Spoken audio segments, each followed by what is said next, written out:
এই যে ফেলেছি ভাই। ভাই আপনি দিয়ে বলেছেন আরামসে। আমি খুঁজতেছি ওই যে কাছের বাচ্চাদের বিয়া অনেক দাওয়াত দিয়ে গেছে, অনেকে দাওয়াতে যাইতেন না। আসলে দাওয়াতে তো দাম হই, কিন্তু কামার দোকান বন্ধ, এই জন্য বই রয়েছি।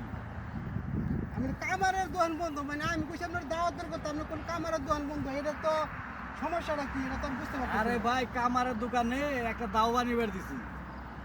দাও হ্যাঁ, গেলে দাওটা কি করবেন? দাওতে গেলে দাও নিয়ে যান নাকি? বিয়ার দাওয়াত খাবার গেলে এটা আবার কোন পাগল পাইলাম ভাই? দাওয়াত শুনেন শুনেন কাহিনী শুনেন। বল। বিয়ার দাওয়াত খাইলে দাও নিয়ে যান নাকি? গেলি যা দাও নিয়ে যান নাকি? ওনে এ বক্ক মারামারি লাগে। আয়া মাছ ফিরিবার গেলে মাঝখান থেকে মার খেয়ে আউন নাকি? কাজে দাওড়া নিয়ে গেলে এও বক্কা এবার সাহস পাবো না, এও বক্কা এবার সাহস পাবো না, মাঝখান থেকে পেটটা ভরে খাই আর আপনার ব্রেনটা দিছে কেডা? এত ভালো ব্রেন দিছে কেডা আপনারে? আরে দুই এক বিয়াই যাই ঠেলা খাইয়া শিখছি। ওই যে মানুষে কইছে না শিখছো কনে বলে ঠেকছিলাম জানে, এই ঠেইকা শিখছি।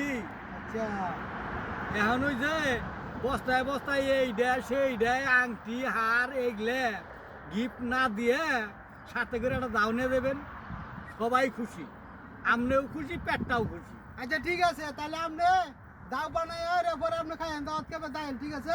আচ্ছা আমি যাই গা, আচ্ছা, যা আমি খাই আই গা। গান বইটা খেয়ে